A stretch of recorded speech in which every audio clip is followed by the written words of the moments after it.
The Essenes embodied Jesus Christ. The story of Jesus most likely began around 100 years before the story begins, with his birth at the beginning of the Common Era. The first written version of the story is the Gospel of Mark that dates from 70 Common Era, about 40 years after the story says Jesus died. This is also the time of the Jewish revolt against Rome and the defeat and expulsion of the Jewish people from the Promised Land. The knowledge of the Hebrew Bible in a time of illiteracy indicates that the Gospel of Mark was written by rabbis, or very learned men in Judaism.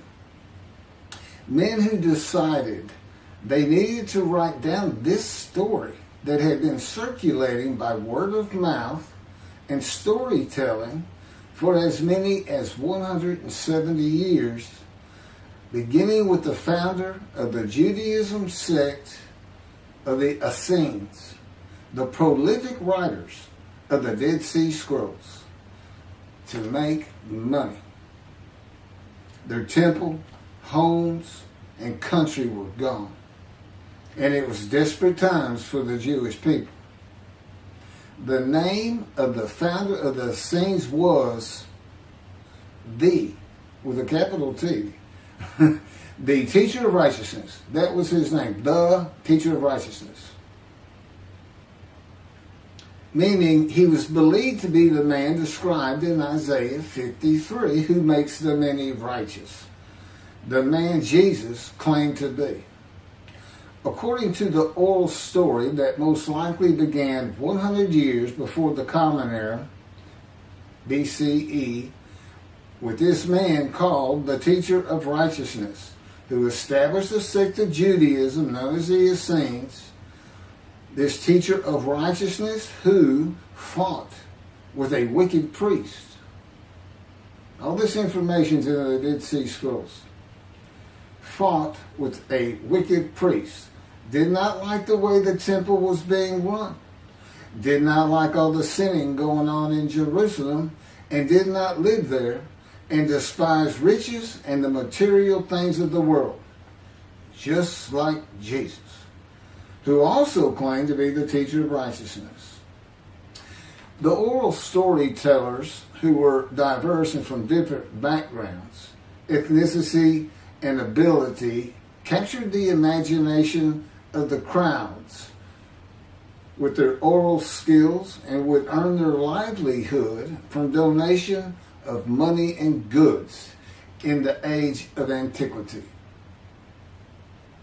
Few could read in a world where literacy was restricted to just a few, and this did not begin to change until the Middle Ages. While the earliest forms of written communication date back to about 3,500 to 3000 BCE, literacy remained for centuries a very restricted ability closely associated with the exercise of power. Schools in ancient Israel, if any existed, served only the sons of the rich and the religious elite.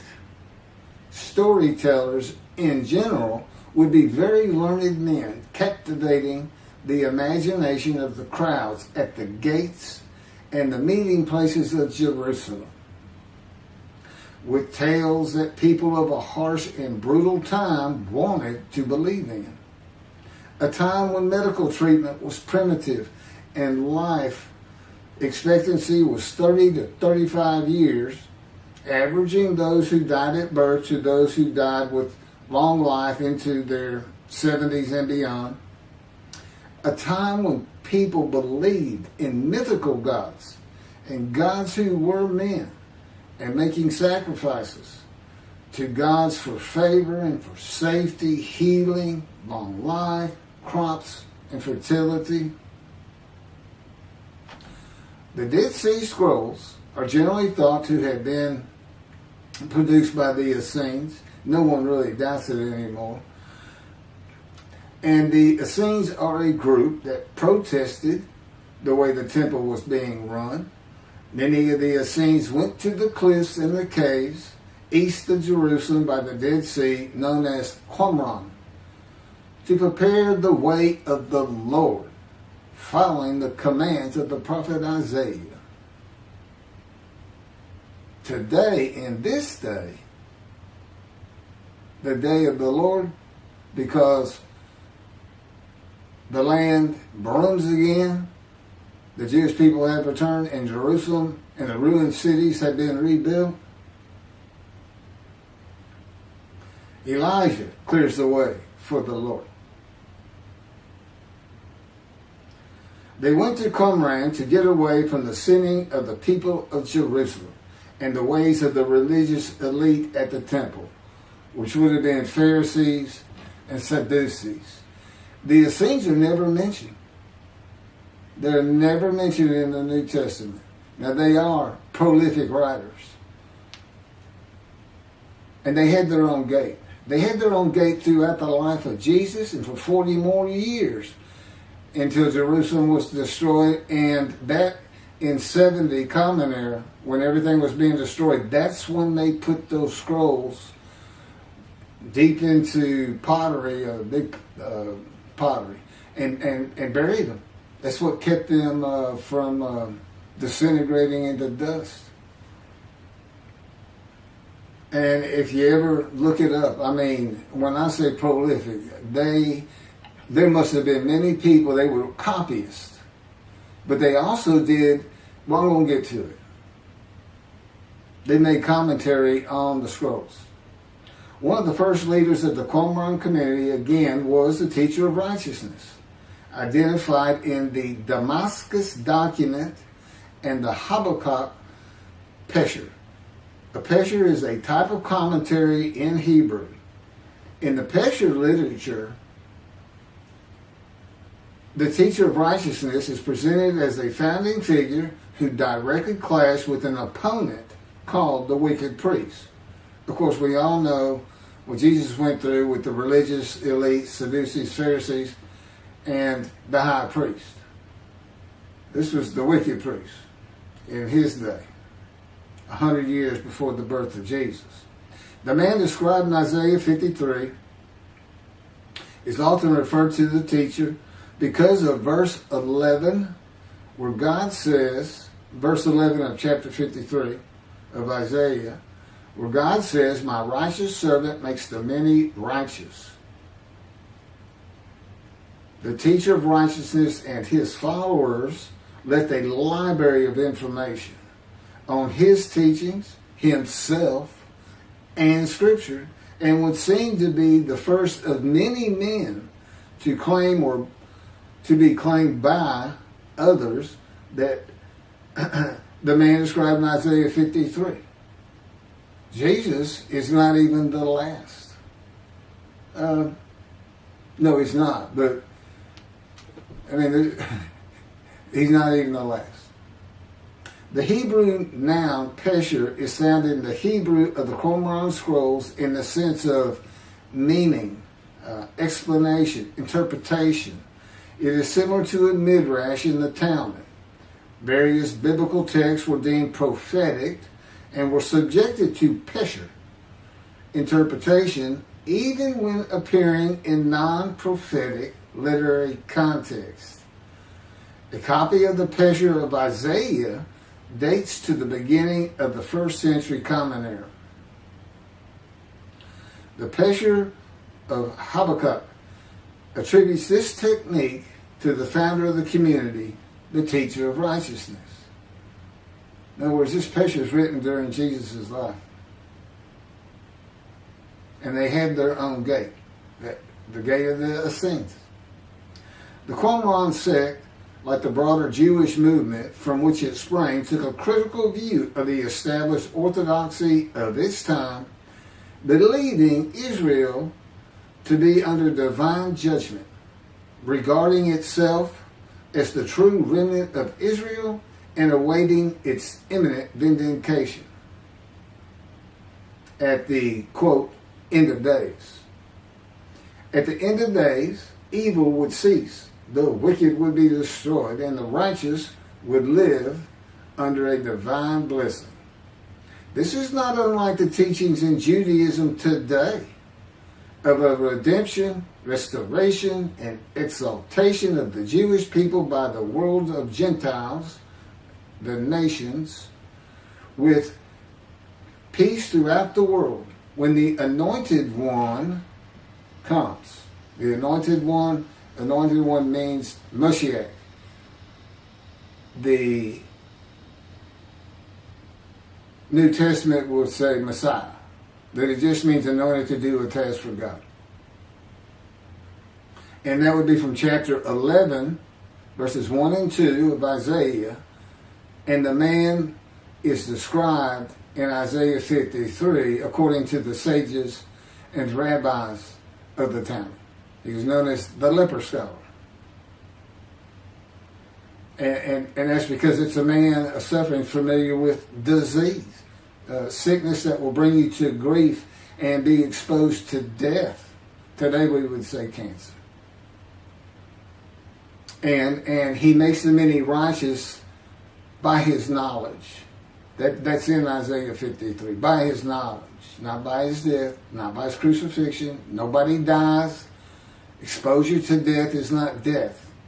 Jesus died. He was never exposed to death. He didn't get near it, but it did not happen.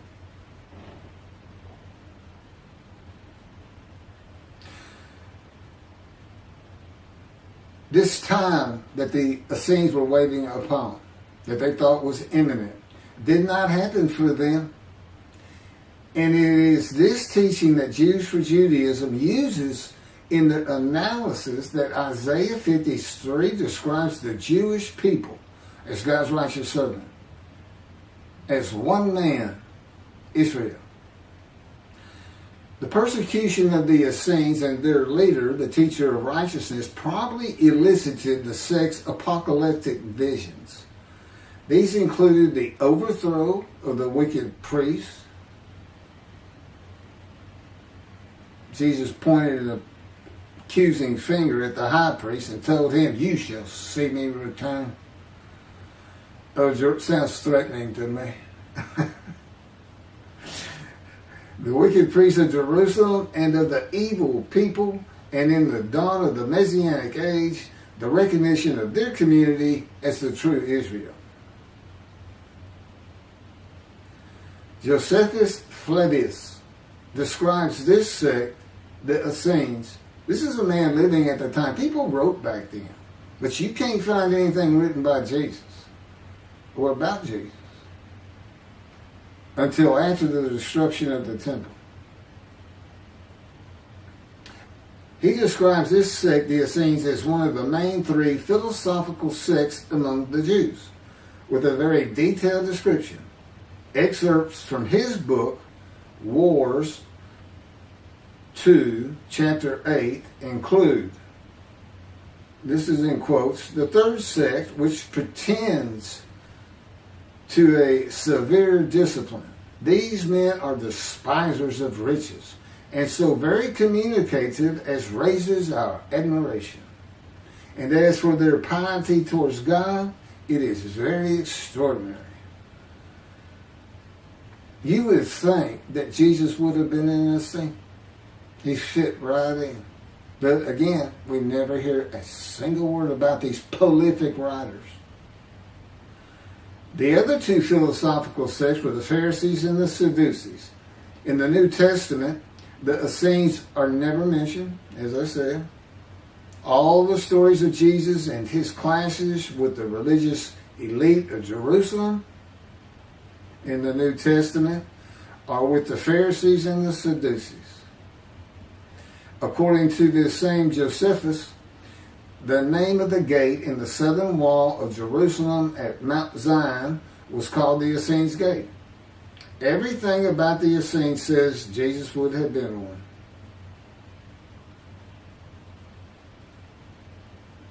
Peter and Paul, disciples later called apostles of Jesus, all said Jesus was the fulfillment of Isaiah 53. and the teacher of righteousness. All of Christianity does today. The Essenes, again, were writers and copyists and had their own gate in the southern wall of Jerusalem. Their founding leader claimed to be the righteous servant, so did Jesus. It is impossible to believe that the Essenes had not heard of Jesus. It is impossible to believe they would not have gone to Jesus to question him and verify the stories around him and his claim of being God's righteous servant and write about him. Because they believed that their founder was the Moshiach and that the end times were coming. Moshiach, anointed one, described in Isaiah 53. They were great followers of the things Isaiah had to say, and there's a pesher written on it during the life of Jesus. It's impossible to believe it.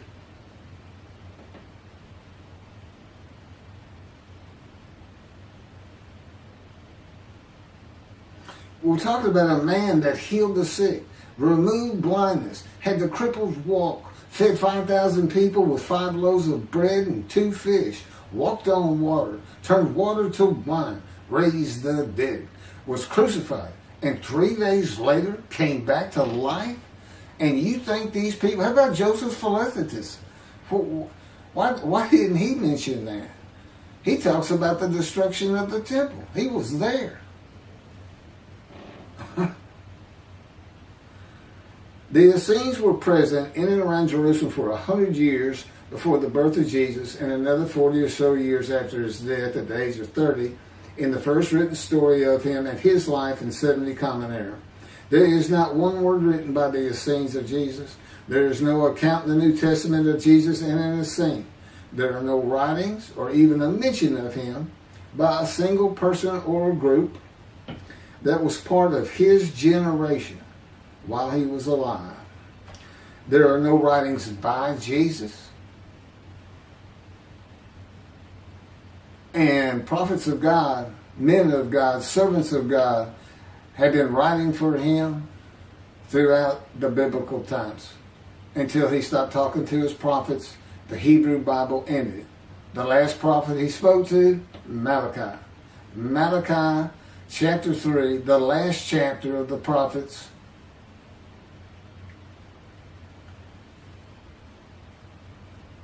writes for God the prophetic announcement that he will return. He's going to come back. Now, I've already talked about the 5 prophecies of Jesus of when he will return, and every single one of them was false. He didn't return, and his generation sums it up. Those who pierced him with the spear on the cross, he says in the Revelation on the first page, verse 7, those who pierced me with a spear shall see me return. I'm coming back quickly, quickly, quickly. Nothing was written by his disciples. There are no writings by Herod or Pilate or any Roman newspaper, poem, or book of this man who healed the multitudes, fed the poor, walked on water, raised the dead, turned water to wine, was crucified and rose from the dead to human life, and then rose to heaven. That's where he's supposed to be returning from. While there are 3 Gospels under the names of 3 disciples, they are all considered pseudepigrapha. In Greek, that means falsely attributed. Writings which were attributed to authors who did not actually write them. And they were all written long after the death of Jesus, these Gospels, full of quotes and teachings from Jesus himself. Quoted parables, long speeches, Sermon on the Mount, long sermons that could not be accurate if passed by word of mouth. There is only one answer. The Essenes themselves, these writers and the storytellers of the day, had put this story together. And even though the writers of the gospel knew full well these rabbis are learned men of the Hebrew Bible, they knew it didn't really fit. But you know what else they knew? Nobody could verify it. Nobody could check them. Nobody could check them. Now, I just did a video on the deceptions. The deceptive, it covers just Matthew. And there's 3 different stories of him and deceits in every one of them that you can go look up now. You can verify these things that I'm saying. I'm quoting them. I give the chapters, the books they come from.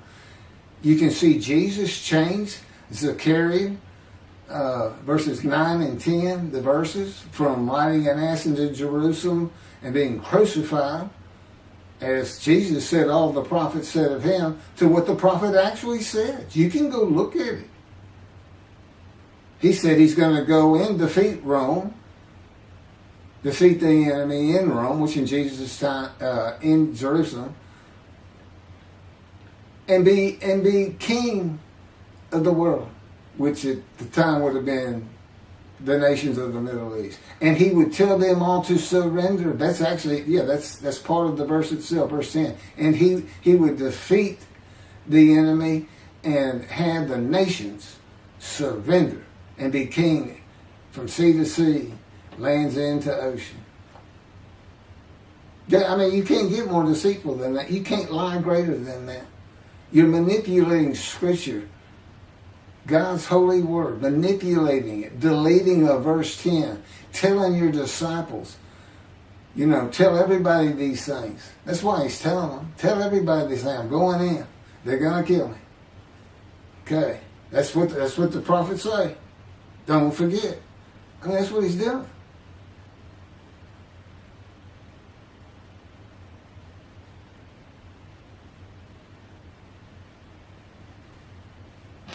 Jesus is a myth. Go look it up.